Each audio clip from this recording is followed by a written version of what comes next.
You know just what you do to me. Play my emotions like a pair of puppet strings. Hey everyone, welcome to my channel. My name is Stasia and I have recently lost 50 pounds following a whole food plant-based diet. So you can bet your last dollar that my whole mission right now is to create really super easy recipes that are delicious and also will help me continue to get the rest of the weight off. So today's recipe I'm going to share with you guys is no different. I am super excited about this because one, many of you have asked me, Stasia, like what can I eat when I'm craving something crunchy? Because I'm sure a lot of us can relate to that intro, you know, like we don't always just want to have fruit as a snack. And, you know, sometimes we do really miss that crunch factor that, you know, chips can give us and whatnot. But at the same time, we don't want to be eating any of that oily junk, both for health or weight loss, no good. So today's video, I'm gonna show you how I made these really super flavorful roasted chickpeas, you know, that remind me of eating chips. But let's be honest here for 1 second. We're not eating chips. So they don't taste like chips, but they deliver the same type of, you know, experience that chips would give in the sense of they're crunchy. And I am going to be showing you guys 3 different flavors to choose from that, you know, they were banging with flavor. Actually, I had both my husband and my daughter try them out and both confirmed they're like, oh yeah, this is really good. So today's recipe is perfect for that Friday or Saturday night when maybe you're sitting with the hubby or the wife and, you know, they're bringing out stuff that you probably don't want to be eating. You can whip yourself up some of these roasted chickpeas that have a ton of flavor and crunch away. So I still have about another 20-25 pounds that I have to lose to get to what I would consider probably around my goal weight. And so these roasted chickpeas are something that I have been enjoying mostly on the weekends when my hubby sits down and puts a ton of stuff in front of me that I don't really want to be eating. But before we jump into today's video, in case you didn't see my last video where I showed the most amazing tortilla wrap made from potatoes. If you didn't check it out, then I will have this video posted in my description box below. Go check it out after this one. You don't want to miss that one. But anyways, in that video, I did announce that I am running a super amazing special right now on all of my weight loss friendly recipe ebooks. It is in celebration of my channel hitting over 1 million views.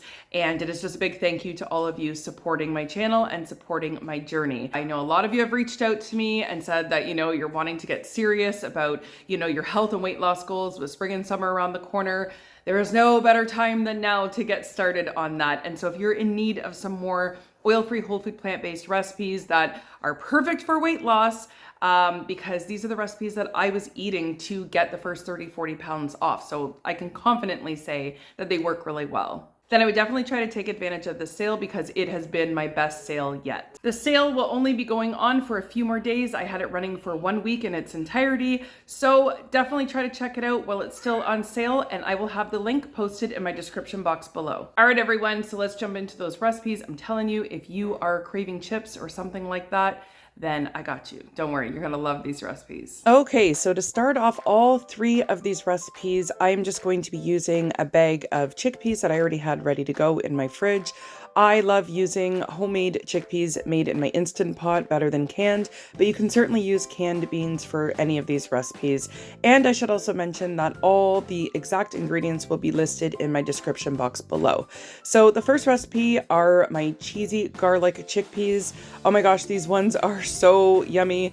I actually add a little bit of onion powder in these ones. That is totally optional. I just personally like it with a little bit of garlic and onion, but there I was just adding a little bit of water just to help the ingredients stick to it a little bit more, because again, we don't use any oil in any of these kinds of recipes. So the water absolutely helps the ingredients to stick. So here is my nutritional yeast that I use. Now, if you don't like nutritional yeast, then you're probably not going to like this one. So just go ahead and skip on over to my next 2 recipes. But if you do, and you love that vegan cheesy flavor that it gives, and you are going to love this recipe. So there I just added the nutritional yeast and just giving everything a really really good mix. And then we're just going to go ahead and lay it on any type of baking sheet. Here I'm using unbleached parchment paper. Any parchment paper will do, but the main thing here is you just want to spread it out good enough so that they're really not touching each other and can cook evenly. So from there, we are just going to go ahead and pop that in the oven at 375 degrees. Again, all the instructions will be posted in my description box below. So here is what they look like when they're about halfway done. I do take them out halfway and just mix them around. So again, we want that even cooking on all sides, and pop it back in. And this is what the final result should look like. So they should definitely be nice and crunchy. They are best eaten fresh right out of the oven if you really want to maximize that crunch factor.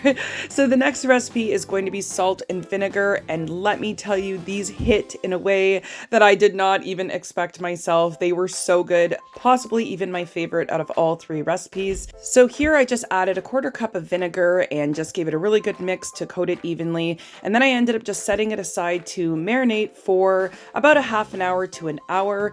This is what it looked like after it was done marinating. So I just went ahead and dumped that into a strainer.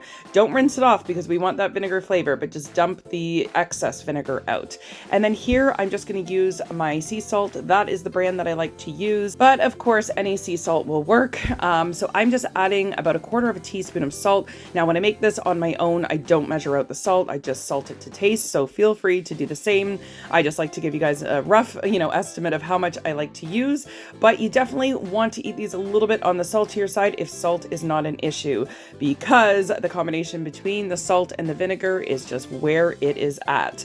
So once again, I am just throwing this on my baking sheet, spreading it out evenly, and then we're going to go ahead and pop that in the oven all the same. So I like to let all of these chickpea recipes cook for roughly about 45 to 50 minutes to get that perfect crunch, because if you cook it too little or cook it too much, then you're not going to hit that sweet spot. So the cooking time is a little bit important, and of course everyone's ovens vary, so just keep an eye on them. So lastly, we're going to go ahead and make these maple cinnamon chickpeas. Oh, these were a very, very close runner-up. I loved these ones. So if you're looking for more of a sweet, crunchy treat, then this would be it, as opposed to the other 2 savory ones.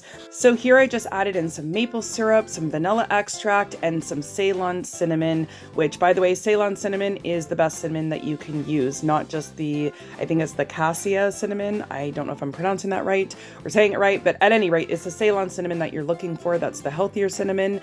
And once again, we're just going to lay that on a baking sheet with some parchment paper. These ones, you do have to watch a little closer than the other ones because of the sugar in them. Don't be surprised if they burn. I did slightly overcook them for the recipe in this video, but I have made them perfectly before, and they are absolutely delicious. There's a lot of flavor in this recipe, actually in all 3 of the recipes. I think you're going to be surprised at just how much flavor these recipes deliver. So as you can see, these ones are obviously a little bit stickier, but all the same, it's important to shift them around about halfway. Again, I bake those ones for about 45 to 50 minutes, but I would say probably even a little bit less. As you can see, there was a few burnt pieces in this recipe, but they were still delicious. So this is the final result and what they look like when they are done. So like I mentioned before, best eaten kind of fresh, or keep in an airtight container for a couple of days, but they really don't last that long. Trust me on that one. So again, these are the types of recipes that I was eating to lose 50 pounds. So if you're also on a health and weight loss journey and you are needing more advice, more recipes to get the weight off, don't forget to hit that subscribe button on your way out. And of course, don't forget to check out my awesome book sale as it is almost done. All 3 books for the price of one, link in the description box below. Thanks so much for watching, everyone. We'll see you in the next one.